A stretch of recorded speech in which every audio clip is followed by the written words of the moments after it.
السلام علیکم ورحمۃ اللہ وبرکاتہ۔ ناظرین، امید ہے کہ آپ لوگ خیریت سے ہوں گے۔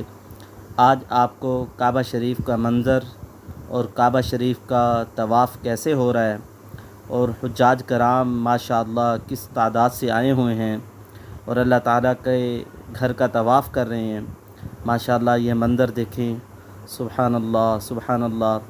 ہر ایک کو یہ تمنا ہوتی ہے ہم بھی اللہ تعالیٰ کے گھر میں جائیں اور اللہ تعالیٰ کے گھر کو اپنی آنکھوں سے دیکھیں اور وہاں دعائیں مانگیں۔ ہم نے اپنے استاذہ کرام سے سنا ہے، جب انسان سچے دل سے دعا مانگتا ہے اور ہر اذان کے بعد تلبیہ کو پڑھتا ہے، اللہ تعالیٰ اس کو ضرور قبول فرماتے ہیں۔ ناظرین، یہ دیکھیں، یہ منظر ماشاءاللہ کیسا خوبصورت منظر ہے۔ کیسے ہی لوگ اللہ کے گھر کا طواف کر رہے ہیں اور دعائیں مانگ رہے ہیں۔ کیسی نورانیت ہے یہاں، کیسا جمال ہے، کیسا جلال ہے۔ اللہ کے گھر کو دیکھ کے انسان کا دل نہیں بھرتا، دل کے اندر اور شوق پیدا ہو جاتا ہے اللہ تعالیٰ کے گھر کو بار بار دیکھے۔ ناظرین، آج ہم آپ کو حج کے فرائض بتاتے ہیں۔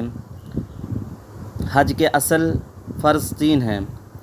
نمبر 1، احرام یعنی حج کی دل سے نیت کرنا، اور تلبیہ یعنی لبیک اللہم لبیک لبیک لا شریک لک لبیک ان الحمد والنعمت لک والملک لا شریک لک، یہ پڑھنا۔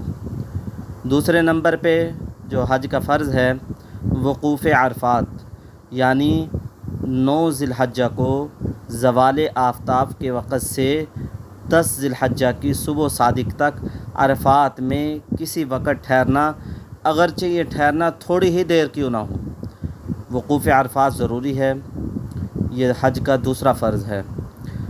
حج کا تیسرا فرض طواف زیارت ہے، جو 10ویں ذی الحجہ کی صبح سے لے کر 12ویں ذی الحجہ تک سر کے بال منڈوانے یا کتروانے کے بعد کیا جاتا ہے۔ حج کا تیسرا فرض طواف زیارت ہے۔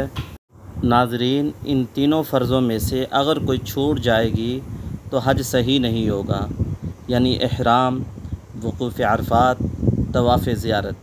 اگر کوئی چیز ان میں سے چھوٹ گئی تو اس کی تلافی دم یعنی قربانی وغیرہ سے بھی نہیں ہو سکتی۔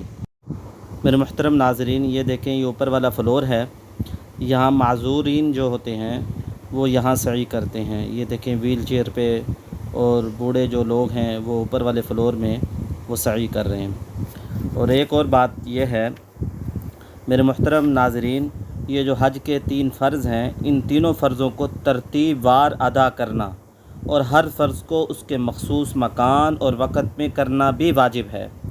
تو ہم اللہ تعالیٰ کے گھر میں گئے ہوئے ہیں، یہاں اللہ تعالیٰ سے اپنے لیے بھی مانگیں اور پوری امت کے لیے مانگیں، اور حج کے جو احکامات ہیں، جو فرائض ہیں، ان کو صحیح طرح سے انجام دیں۔ یہ دیکھیں ماشاءاللہ، یہ کتنے مبارک لوگ ہیں، یہاں کی لیبر، یہ اللہ تعالیٰ کے گھر میں حرم میں یہ کام ہو رہا ہے۔ یہ دیکھیں، یہ ٹائلیں لگ رہی ہیں، یہ لوگ یہاں ماشاءاللہ کام کر رہے ہیں۔ تو ہم بھی اللہ تعالیٰ سے ہر وقت مانگیں، اے اللہ اپنے گھر کا بار بار ہمیں دیدار کرانا، اے اللہ اپنے گھر میں بار بار آنے کی ہمیں توفیق نصیب فرمانا۔ یہ دیکھیں ماشاءاللہ، یہاں جو لوگ ہیں پاکستانی انڈین لوگ یہاں کام کر رہے ہیں۔ یہ دیکھیں، یہ باہر ہوٹل ہیں جو آپ کو دکھائی دے رہے ہیں، یہ سامنے ماشاءاللہ یہاں حجاج کرام آ کے رہتے ہیں۔ یہ ٹاور دیکھیں ماشاءاللہ، گھڑی کتنی خوبصورت ہے۔ یہ دیکھیں، نیچے کا منظر بھی دیکھیں آپ ماشاءاللہ۔ یہ نیا دروازہ بنایا جا رہا ہے، تو ماشاءاللہ کتنا خوبصورت بنایا گیا، اور اس کے مینار اوپر لگا دیے گئے ہیں۔ ابھی کام کچھ باقی ہے ماشاءاللہ، بہت خوبصورت یہ نیا گیٹ بنایا جا رہا ہے، نیا راستہ حرم کا بنایا جا رہا ہے۔ یہ دیکھیں کتنا خوبصورت منظر ہے۔ دعاؤں میں یاد رکھیں، انشاءاللہ پھر ایک نئی ویڈیو کے ساتھ آپ کے سامنے حاضر ہوں گے۔ السلام علیکم ورحمۃ اللہ وبرکاتہ۔